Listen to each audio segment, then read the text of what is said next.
bringing you inside the German-American football experience. And now, here are your hosts, the Schnitzel Boys. But enough of that. It's now time for the big show.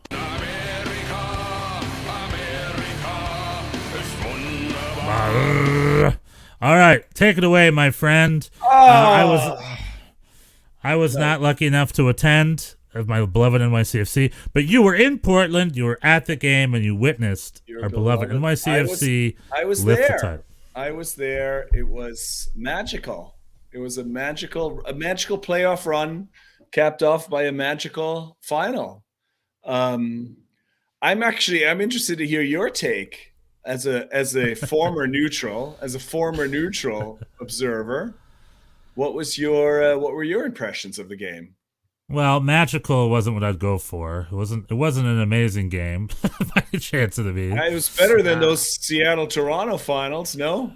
I guess it's honestly it's hard for me to remember those finals. Rewatch it, but it was a good goal. But that last minute goal from Portland was magical, and I don't know what it was like. You were there. Tell me what that was like for you. Like how loud was that house, and how were you feeling? Well, the stadium is loud, but we had 2,000 New Yorkers there. We were well represented. Yeah, were you in that march? There was a march in the cold rain. I was in the march. In the rain, and we marched to the stadium about 2 hours ahead of time, and then sat there for a while. And it was very rainy. It was pretty cold, and it was windy. And I thought, right, this may be a factor. It's very unpleasant weather, and we marched with the fans, trying to intimidate the locals. The locals in Portland were unwaveringly friendly. People are very nice. People are very nice in Portland. I hear Portland is Soccer City, USA. They've got a great soccer tradition there. I mean, they filled up the stadium. People get there early. People camp out. The supporters. They've been camping since Monday. And this is not just for MLS Cup. For regular home games, people camp out so that they get their preferred spots in the general admission supporter section. And for MLS Cup, they lined up on Monday, and then they had some wristbands. They didn't have to be there. I guess they were there from Monday to Thursday or so, and then they got wristbands so they could all get warm up and take a shower or something before they would come back from the game. And which I guess in Portland in general seems to be a thing. There's a lot of people living in tents on the street, and it's the West Coast here in LA too. It's a West Coast thing, and it is very cold here, surprisingly. But that's cool. And then, then I have a little. I have my as I sat there for 2 hours, I had a little pregame report, and I have to preface this, I'm very bad at doing this kind of thing. I'm not. I don't ever think about taking pictures. I don't ever think about when I'm anywhere. And so I texted you. I texted you. I'm like, get something. Exactly. You said we got to do something. So I was like, all right, here I go. So this is pregame from Portland. Correspondent. This is Bjorn Schnitzel coming at you live from Providence Park, Portland, creating the content here at MLS Cup. There's not a whole lot going on, honestly. We're just hanging out. The bacon queso nachos are treating us well. Okay, so they're good. Here's a Dutch Bros. I'm having a Dutch Bros hot chocolate. It's a little early to stop drinking. I had a mimosa. I don't know. I'm not that big I feel like I should be drinking more, but I can't really. I don't think I can do it. It's too early. It's very rainy. It doesn't look like it's going to stop raining. It's a lot of rain. If we win and Ronnie Deila decides to strip down, he's going to die of pneumonia, I think. This is not a safe thing to do in this Pacific Northwestern weather. That's what I have to say. I'll see you guys later. Excellent report from our correspondent, Bjorn Schnitzel. And what a great cliffhanger. Do you win? Does he strip? Does he get pneumonia? We know we won. Right? We know on penalties, right? So you won on penalties. How fitting. Well, you were 0 for 4, and now you're 2 for 6. Now we're 2 for 6. Yeah, we figured it out. I mean, you asked me about the equalizer. It was fucking horrible, of course. Right? Yeah, I mean, I didn't go to, we didn't go there thinking we were going to blow everybody away and walk away with this win easily. But I mean, we were, I mean, I guess I hear what you're saying. It wasn't like a great game, but we were pretty much in control. Portland did not generate a ton of anything. And there was a foul before that play, by the way. There was a foul that other referees probably would have called. Maxime Chanot certainly thought so. I mean, obviously, the place went nuts, and that's a lot to ask to call that one back. I don't know, but to try and call that one back and get out of there alive if you're the referee. But no, I'm fine with it. So it was a last ditch. In the last play of the game was 1-1 into overtime. The home crowd goes wild, and then you have an overtime, and then you go to penalties. And then what do you call him again? Trent Alexander-Collins comes up with the winner. Trent Alexander-Collins again with the exact same penalty from the New England game. I mean, really slammed it. Sean Johnson stepping up, another great. Sean Johnson saving too. I mean, and I was impressed because I couldn't have played an overtime after that. I mean, it was literally 5 seconds. We were 5 seconds away, and we were really pretty much in control the whole game. I did not like sort of starting the, 70th, 75th minute. Portland kind of threw the kitchen sink at us, and we just kind of tried to absorb it. I had hoped maybe for some earlier subs and for some counterattacking goal. Jesus Medina had a chance and just kind of, I mean, you can see that both ways. Diego Chara, at 35 years old, had an incredible game for Portland, I have to say. Yeah. As a defensive midfielder, he was very, very good. And he snuffed out a lot of that stuff. But I think we had maybe some other options off the bench. I might have liked to see Talis a little earlier, or Thiago perhaps, and then we could have maybe put this away earlier. Instead, we just kind of sat back and absorbed and almost worked, but then didn't. And I mean, if we had not pulled this out, I would have been pretty upset. Like, this would have been a lot to recover from. I would have been like the Gladbach squad after the psychologically damaged. I would have been psychologically damaged, and I would not have shaken it off in 1 week of training. This would have taken me a lot longer. But thankfully, Sean Johnson had 2 really solid saves. And even though our PKs were not quite as assured as they were against New England, they were still good enough. Steve Clark also is no Matt Turner, it has to be said. No, he's not. And he had one pretty good save though, and he was really proud about it too. But yeah, I was wondering about that actually. I thought he went a little too crazy after his save. Considering the game's not over. Considered, yeah, you still have to play. And I was proud of Sean Johnson and his.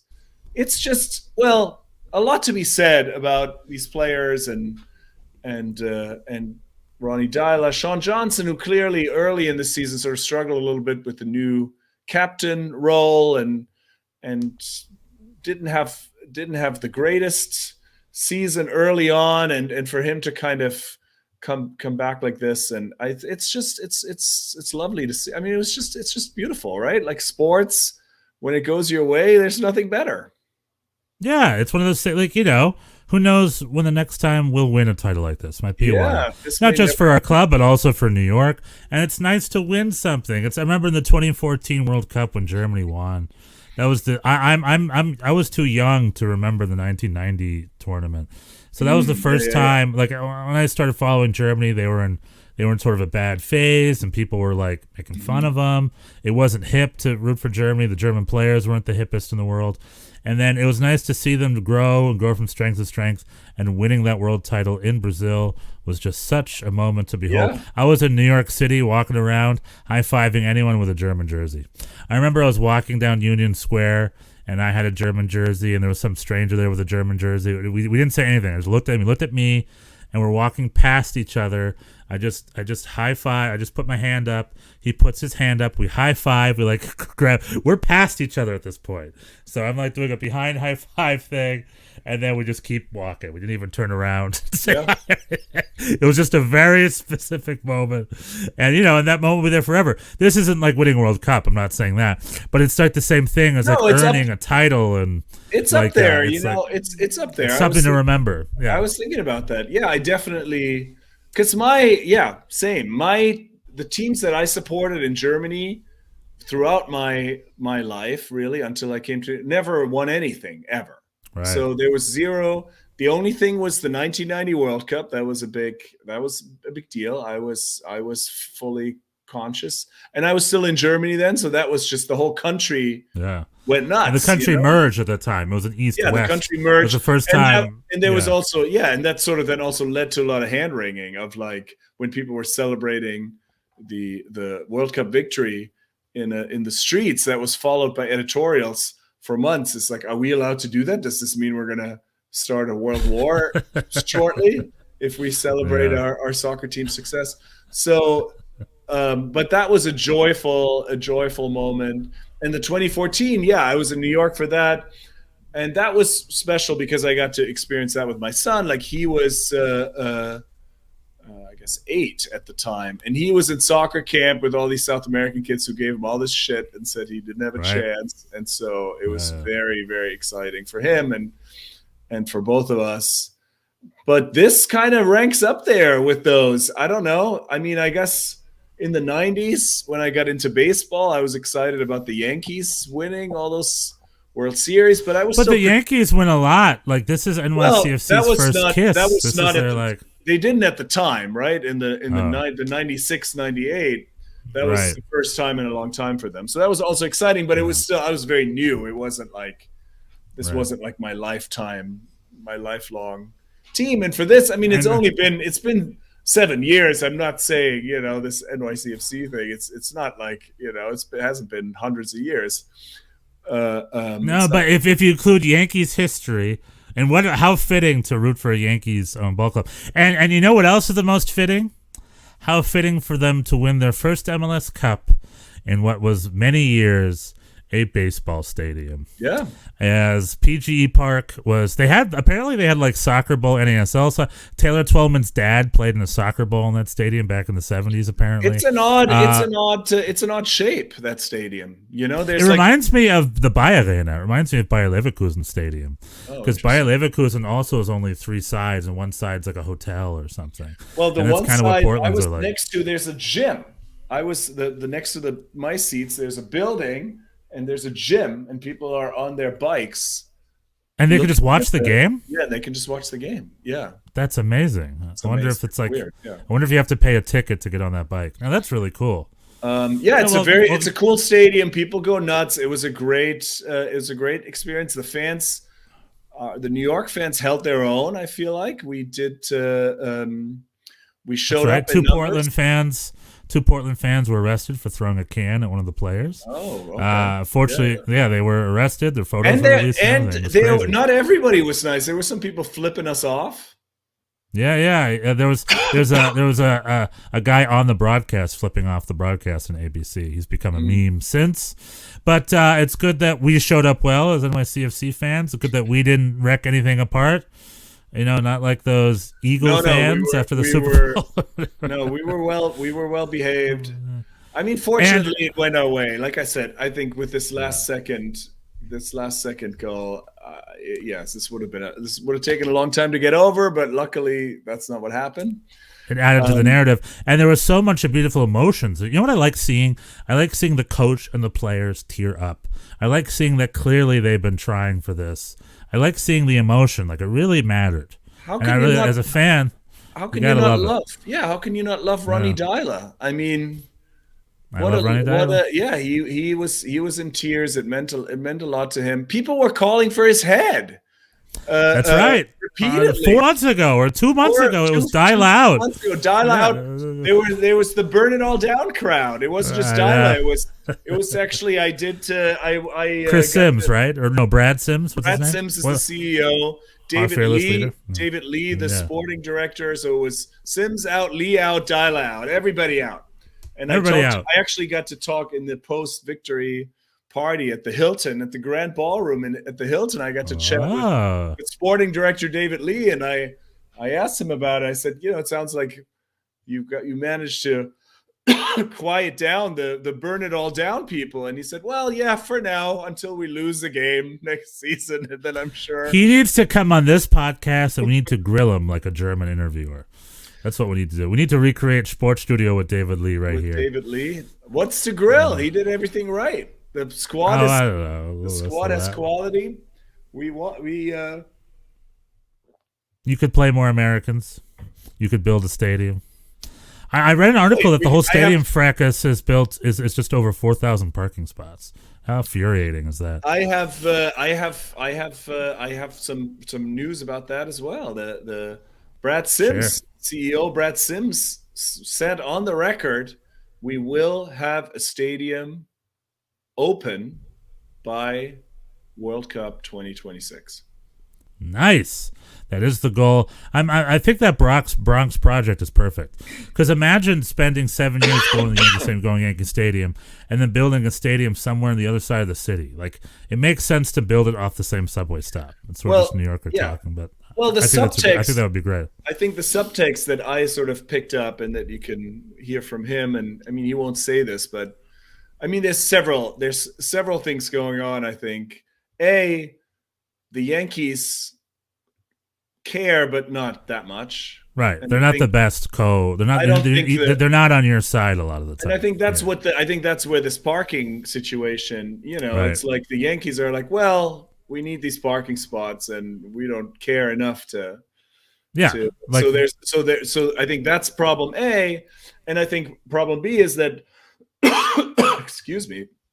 That the Bronx side seemed so perfect and so natural and so tick all the boxes that that was the only thing they were pursuing.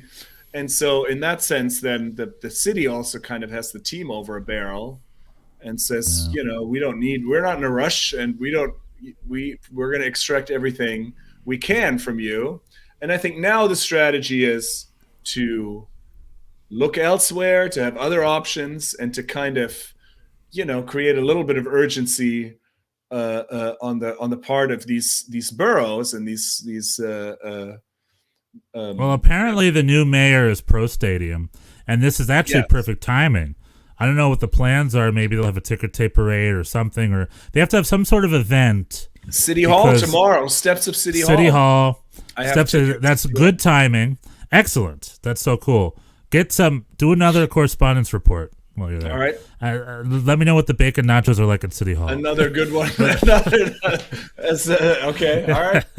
Wherever you are, always give me a bacon nachos report. I'm going to try to find some. But so it's good timing. Maybe it'll also this event will be like, hey, we need a stadium, I mean, that's definitely going to be a thing. And it seems like that is, I think that was another factor actually that worked against us, that this changeover in the administration, eventually then people were just no longer able to make any decisions because people on the side of the city were outgoing. And the hope is, all this to say, I think the South Bronx thing could still happen. I think it's just it's like the whole parking lot thing. It's like that can be worked out, right? I think I'm hoping that's just tactics. I think they can sit down again. And I'm hoping that as well. But anyway, it was great to be there and hang out with. Did anything happen before the Super Hilton party? Like, you're leaving me hanging here. Oh, did Ronnie Deila get pneumonia? Yes, Ronnie Deila. We were luckily because I didn't go for the $10 tickets and I sprang for the $90 tickets. We were in prime position. For a little show. Little Chippendale show. Oh, yeah. Yeah. For the listeners, this is a video of Ronnie Deila stripping. He is just slowly taking off his top coat. Looking at subjectively. Oh, he's moving his hips. Wisson throwing his coat away. Is that all? He's shirtless. Is he going to keep going? Oh, here come the pants. Here come the pants. He's taking his socks off on a frosty, cold night. The Brazilians are watching in awe. The weather had cleared up some, I have to say. It was not raining at the time. Pulling his pants down. He's got black boxer briefs. He is throwing his arms are in the air. Hell yeah. And he's cheering. He's putting arms up. And it's time to do push-ups. 4, 5, 6. Like a good soldier, he goes straight for the push-ups. He went for 9. And then he takes the cup and up it goes. In a historic photo. And you're saying, yeah, Ronnie, which is good. That's me, yeah. Did you say the other pants? Did you get his pants? I don't know. Did he throw you his pants? Did you keep that as a memento? He did not. He did. I would love if you had his pants and you framed it, and years later they're like, "What is that?" But like, those are Ronnie Deila's pants after winning MLS Cup 2021. I would cherish them. Now, this all we have to just to give the background here. He has done this before. This is why this even happened, because he did it in Norway, right? Norway, his team was struggling to not get relegated, and he said that if they were able to preserve their spot, in the league that they were in, he would strip to his underwear. And so, of course, there's clips of this. And when he arrived in New York, people kept asking him if he would do this again. And he said, yes, if we win MLS Cup, I'll do it again. And then he kind of, he's since said that he regrets this a little bit. But then he got into it, and he lived up to it. It was I thought the execution was quite endearing. It took him a while. This happened well after the stadium was mostly empty. The festivities had, it wasn't like he. It doesn't matter. People filmed it and it went viral. Right. It's on British press. But I'm saying he wasn't like pushing people out of the way to he was dragging his feet to put himself into the spotlight. He was. But when the time came, he also clearly was ready for it. So, but you know what that is, Bjorn? You know what that is? He put himself in the wind, and he showed you his balls. And he showed his eggs. That's right. It showed his eggs. Yeah. That's what that is.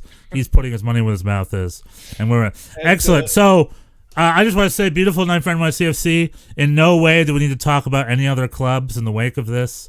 It's great that NYCFC won. It's great that we won. Yeah, people. There's no reason people to be bringing up any other clubs. This is NYCFC's night. People keep bringing up the Red Bulls, right? Is that what you're even though we have nothing to do with it. And people are just like, the Red Bulls will never win. We were a second away from beating Philly, and Philly were. Philly were COVID ravaged a little luck came your way as far as Philly's Andre Blake's part. You know what I mean? So I don't see why people have to burn down the house over in the jersey. It's like, we did fine, whatever. We'll be fine. We'll have our day, my friends. We will have our day, or they will have their day. Sorry, I'm an NYCFC fan. They'll have their day over there. The Yankees win a lot, but the Mets win sometimes too, right? I think, maybe. I could be wrong, but the Mets have won the World Series at some point in their careers. Only one time. One time's better than none time. You know what I mean? It's the Schnitzel boys, it's the Schnitzel boys, it's the Schnitzel boys.